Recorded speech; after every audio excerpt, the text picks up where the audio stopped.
जय हिंद बच्चों। तो हम आपके लिए वार्षिक परीक्षा 2024-25 के लिए कक्षा 9 का विषय सामाजिक विज्ञान का प्रश्न पत्र लेकर आए हैं। यह प्रश्न पत्र आपके लेटेस्ट पैटर्न पर आधारित है, यानी कि नए पैटर्न पर आधारित है। तो आप लोग इस प्रश्न पत्र को पूरा देखिएगा, जिससे आपको एग्जाम का पैटर्न अच्छे से समझ में आ जाएगा। और अगर आपने अभी तक चैनल को सब्सक्राइब नहीं किया तो चैनल को भी सब्सक्राइब कर लीजिए, साथ में वीडियो को भी लाइक कर दीजिए, जिससे इंपॉर्टेंट अपडेट जो है आपको टाइम टू टाइम मिलती रहे। साथ में हमने आपके लिए टेलीग्राम व्हाट्सएप ग्रुप बनाया हुआ है, लिंक आपको डिस्क्रिप्शन में मिल जाएगी, तो उसे आप जरूर ज्वाइन कर लीजिएगा। तो चलते हैं, सबसे पहले कुछ नोट यहाँ पर दिया गया है। सभी प्रश्न अनिवार्य हैं, सभी प्रश्नों के निर्धारित अंक उनके सम्मुख अंकित हैं। तो सबसे पहले आता है हमारा खंड आ, जिसमें हमको बहुविकल्पीय प्रश्न देखने को मिलते हैं। ठीक है, 20 जो है हमारे ऑब्जेक्टिव ओमार बेस्ड क्वेश्चंस होते हैं, जो हमको ओमार पर करने होते हैं।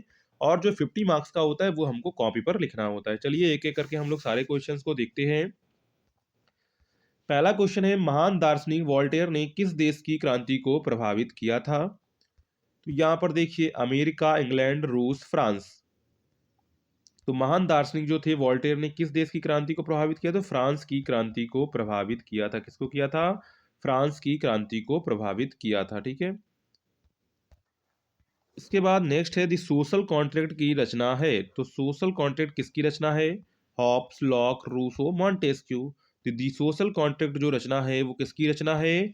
तो वो रूसो की रचना है। किसकी रचना है? रूसो की रचना है। तो ऑप्शन यहाँ पर आपका क्या करेक्ट हो जाएगा? तो ऑप्शन यहाँ पर आपका जो है थर्ड वाला करेक्ट हो जाएगा। ठीक है, नेक्स्ट है, संथाल परगना में ब्रिटिश शासन के विरुद्ध विद्रोह करने वाले वंश समुदाय का नेता था।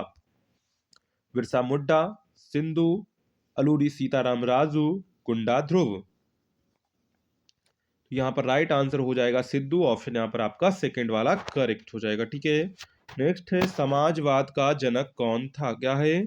समाजवाद का जनक कौन था? Rousseau, Karl Marx, Engels, Bakunin.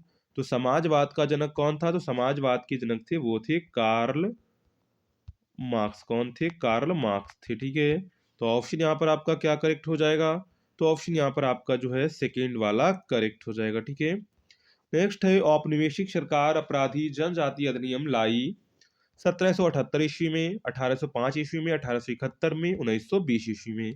तो औपनिवेशिक सरकार अपराधी जनजाति अधिनियम लाई, तो ये कब लाई थी? ये लाई थी 1871 में। कब लाई थी? 1871 में। तो ऑप्शन यहाँ पर आपका क्या करेक्ट हो जाएगा? तो ऑप्शन यहाँ पर आपका जो है थर्ड वाला करेक्ट हो जाएगा, 1871 ईस्वी में।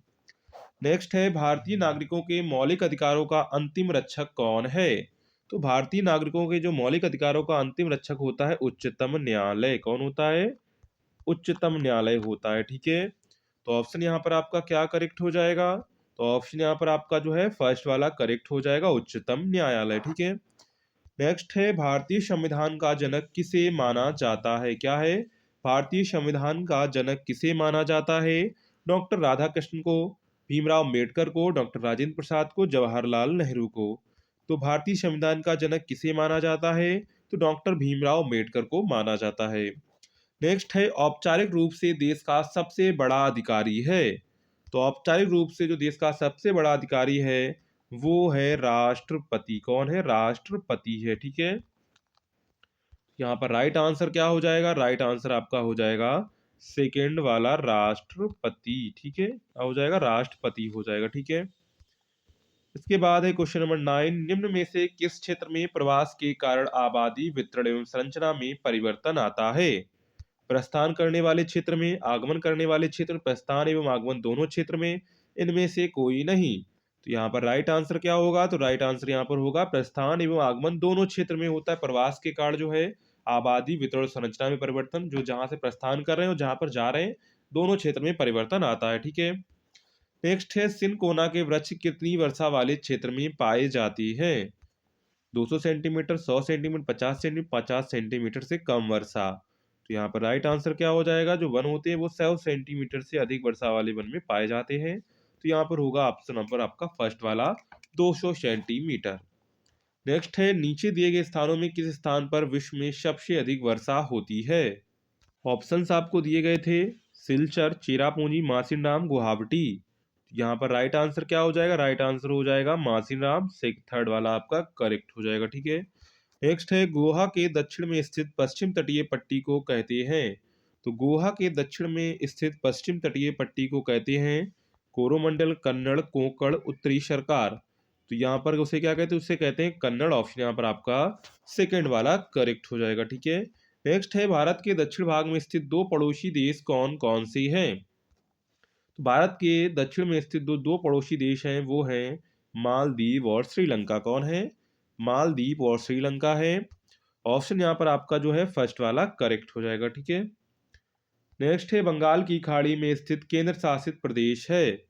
ऑप्शंस दिए गए थे लक्षद्वीप, श्रीलंका, मालदीव, अंडमान निकोबार। तो यहाँ पर दो आंसर तो गलती हो गए, मालदीव, श्रीलंका। तो ऑप्शन यहाँ पर आपका फोर्थ वाला करेक्ट होगा, अंडमान निकोबार द्वीप समूह। नेक्स्ट है महात्मा गांधी राष्ट्रीय रोजगार गारंटी योजना में ग्रामीण परिवार को कितने दिन के सुनिश्चित रोजगार का प्रावधान है।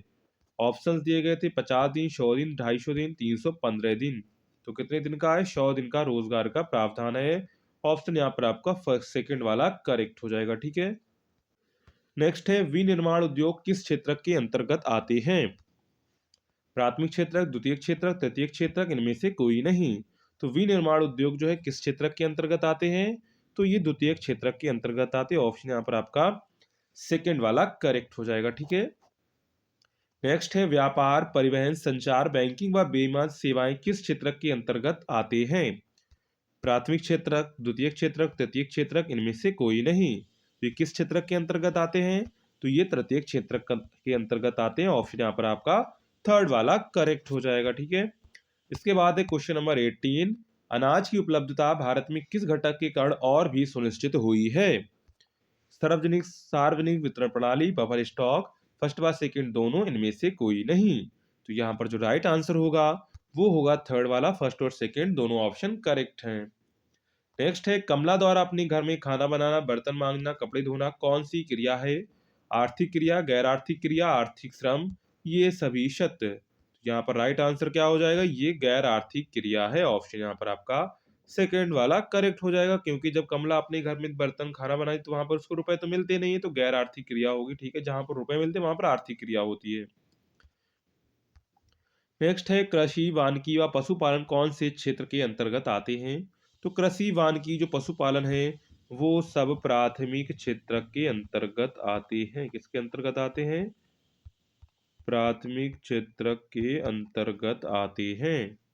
ऑप्शन यहाँ पर आपका जो है फर्स्ट वाला करेक्ट हो जाएगा। ठीक है, इसके बाद आता है खंडवार वर्णात्मक प्रश्न। ठीक है, तो नोट क्या है, नोट उत्तर लगभग 80 शब्दों में आपको देने हैं, प्रत्येक 4 अंक का है। ठीक है, पहला है बुग्याल से क्या आशय है अथवा काफिला से क्या आशय है। तो यहाँ पर आप दोनों में से कोई एक करेंगे। ठीक है, नेक्स्ट है हमें संसद की आवश्यकता क्यों है, क्या संयुक्त राष्ट्र में 27 सदस्य देशों का वीटो का अधिकार देना चाहिए। नेक्स्ट है थर्ड, बांगर और खादर में क्या अंतर है अथवा हिमालय को नवीन बलित पर्वत क्यों कहते हैं। इसके बाद चौथा है बेरोजगार शब्द की व्याख्या कीजिए, निर्धनता के विविध आयामों को लिखिए। तो यहाँ पर जो है आप अथवा में दोनों में से कोई एक कर सकते हैं, इन दोनों में से कोई एक कर सकते हैं। ठीक है, इसके बाद आते हैं वर्णनात्मक प्रश्न 2, नोट उत्तर लगभग 150 शब्दों में दीजिए, प्रत्येक जो है 6 अंकों का है। पहला है 1917 ईस्वी को रूस की क्रांति का कारण लिखिए। इसके बाद अथवा माशाई समुदाय के चारागाह उनसे क्यों छिन गए। तो यहाँ पर जो है आपको फर्स्ट सेकेंड में से कोई एक यहाँ पर आप कर सकते हैं। नेक्स्ट है उच्चतम न्यायालय को संविधान का संरक्षक क्यों कहा जाता है अथवा समानता के अधिकार की विवेचना कीजिए। तो यहाँ पर आपको दोनों में से कोई आप एक कर सकते हैं। इसके बाद आता है क्वेश्चन नंबर 7। क्वेश्चन नंबर 7 क्या कह रहा है, हिंद महासागर में भारत की केंद्रीय स्थिति से इसे कैसे लाभ प्राप्त हुआ है अथवा पूर्वी तथा पश्चिमी घाट में अंतर लिखिए। तो यहाँ पर दोनों में से आप कोई एक कर सकते हैं। इसके बाद आता है क्वेश्चन नंबर 8, तो किसी देश की अर्थव्यवस्था के लिए नदियां महत्वपूर्ण क्यों है अथवा दीन दयाल उपाध्याय ग्रामीण कौशल योजना क्या है वो बताना है। तो यहाँ पर इन दोनों में से आप भी कोई एक कर सकते हैं। ठीक है, इसके बाद आता है क्वेश्चन नंबर 9, जिसमें हमको मानचित्रकार करने होते हैं। पहला है निम्न स्थानों को दिए गए विश्व की रेखा मानचित्र में इस चिन्ह द्वारा दर्शाना है। जर्मन विस्तार के अंतर्गत नाजी शक्ति वाले दो क्षेत्र, जर्मनी, इटली, पूर्व union, Soviet socialist Republican, Lithuania और बेल्जियम। तो ये सारे क्वेश्चंस जो हैं आपके एक एक नंबर के हैं, ठीक है। इस चिन्ह द्वारा आपको दर्शाना है, ठीक है। आपको वर्ल्ड मैप का जो है मिलेगा, उस मैप में आपको दर्शाना होगा। नेक्स्ट है, दिए गए भारत की रेखा मानचित्र में निम्नलिखित को उपयुक्त चिन्ह द्वारा दर्शाइए। पहला है केटू, गंगा नदी, 20 सेंटीमीटर कम वर्षा वाले क्षेत्र, शिवपुरी नेशनल पार्क, कावेरी नदी। तो ये इन चिन्ह को आपको दर्शाना है, ठीक है। तो यहाँ पर का खा ये भी आपके जो है, का ये 5 नंबर का है और ये 5 नंबर का खा है, ठीक है। तो टोटल 10 नंबर का आपका ये हो जाता है। ये सारे क्वेश्चंस जो हैं ये 6-6 नंबर में है, और ये जो सारे क्वेश्चंस है वो आपको जो है 4-4 नंबर में दिख जाएंगे, ठीक है। तो इस तरह आपका जो है पूरा क्लास 9th का सोशल साइंस एनुअल एग्जाम 2025 का क्वेश्चन पेपर हो जाता है। तो आपने अगर अभी तक वीडियो को लाइक नहीं किया है तो वीडियो को अभी से लाइक कर दीजिए और चैनल को भी सब्सक्राइब कर लीजिए। साथ में टेलीग्राम व्हाट्सएप ग्रुप की लिंक आपको डिस्क्रिप्शन में मिल जाएगी, तो उसे आप जो है ज़रूर ज्वाइन कर लीजिएगा, जिससे इंपॉर्टेंट अपडेट है आपको टाइम टू टाइम मिलती रहे। मिलते हैं नेक्स्ट वीडियो में, तब तक के लिए जय हिंद बच्चों।